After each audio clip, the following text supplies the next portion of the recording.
بسم الله الرحمن الرحیم. السلام علیکم. جان خالص ریسرچر یو کې تاسو په خدمت کې حاضر دی. نن زه تاسو سره اپډیټ شیر کوم کوم ما ریسرچ کړی دی انفارمیشن په کرنٹ افیرز اپډیټس چې کوم مینستریم میډیا نه کوي هغه باره کې زه تاسو زکه آگاه کوم چې دا زموږ لیګل رائټس دي، میډیکل رائټس دي او هیومن رائټس دي چې په دې باندې موږ خپل ځان له ډیفنس وکړو او کوم انفارمیشن ورلد وایډ پبلک ټرکرز پروټیسټ کوي د میډیکل او لیګل ټیکنیکل پالیسیز دی په دې باندې دا زه تاسو سره ولې شیر کوم. دا زموږ د ټول خیرخواهی د انسانیت د پاره پکار به راځي. د سره چې کوم پروټیسټ روان دي د پبلک او د ټرکرز په استرالیا، کینیډا، فنلند، ایټلی، جرمني، یو کې کې دا ولې نه خي کدا او خي تاسو ته اندازه لګي او دا سي ورلد ریناون میډیکل ایکسپرټس چې کوم فایندینګز راغلي چې کوم د حج عمره د لپاره استعمالول شو په دې باندې ډیر زیات سوالونه مانه کیږي. زه به تاسو سره شیر کوم نن سبا کې هغه باندې چې حج عمره لپاره موږ کوم سټډي استعمالول شو خپل میډیکل لیګل ایکسپرټس او اکیډمیکس پروفیشنلز، فورن افیس، انټیریر منسټری، نور افیس ته، هیلث منسټری ته، هر مسلمان ملکونو کې ځکه چې مغربي ملکونو کې وګورئ انټرټینمنټ او ازادي ده، په مسلمان ملکونو کې زموږ د حج عمره لپاره پابندي ده.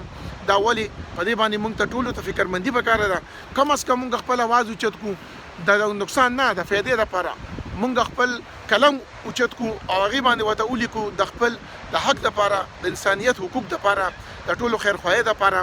په لندن کې کوم د ډیمونستریشن پبلک ریګولرلی کیږي اس بند نه دي، ټول روان دي او هغه باندې کوم ټرکرز اوس شرکت کوي په جرمني او نیدرلندز او کوم دا د ټول تاسو سره لپاره پکار ده چې دا دې باندې فurther ریسرچ کو شیر کو خپل پروفیشنل میډیکل اکیډمیکس او داسې پروفیشنلز چې کوم کوي دي هغه په دې باندې قدم اوچت کی کدا ني نو د مخکې لپاره نور نقصانات او پریشانه امت عوام ته جوړیږي.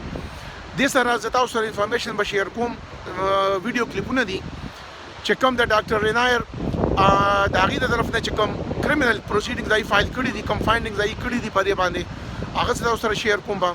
هغه باندې تاسو فردر که استعمالول شي. د سره ډاکټر روبرټ میلون دی.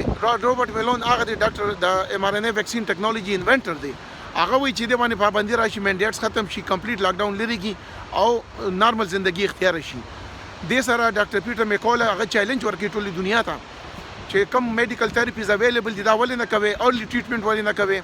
3 ورځو کې چې کوم ټریټمنټ وشي ای باندې فردر اس نه د وایرس هغه کنټرول راځي چې دا سپریډ کیږي نه او علاج هم تکسو شي. نو هغه چیلنج کوي چې ما سره اوپن ډیبیټ، پبلک ډیبیټ باندې وکړي.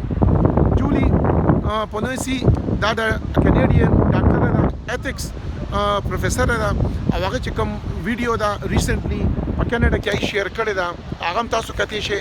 هغه باندې تاسو ته ان شاء الله انفارمیشن ډیر فائدناک راشي. ډاکټر مارټن هم دی. نو دا زه تاسو ته اپډیټ درلېږم په مینستریم میډیا باندې ولې پابندي راولي، ولې دي داسې دا نه راولي چې اوښئ دا زیاده زموږ د ټولو میډیکل او لیګل او هیومن رائټس دي چې دا ایکسرسایز شي. دا د انټي ویکس یا ویکسین لګولې چانه لګولې دا خپل چویس دی. دا د پرو ویکس یا انټي ویکس خبر هم نه ده. دا د ساينټیفیک فایندینګز سټډیز دا ډیټا ده چې کوم موږ ټولو فایده کې پکار راځي او موږ په دې باندې ریسرچ وکړو او په خپل استعمال کې راولو.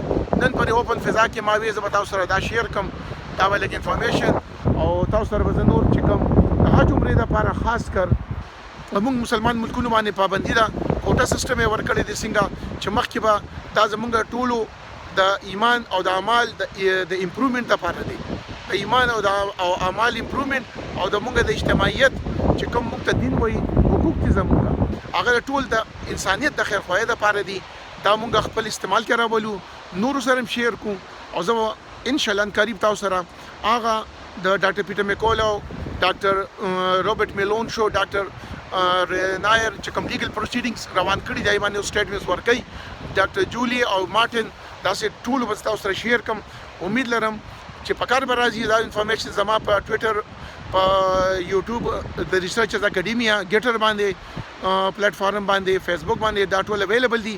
چرته کدی زما یو بند کی نو بیا تاسو ما سره په نورو پلیټ فارم باندې رابطه کولی شئ. دعاګانو کې یاد وساتئ. الله پامان.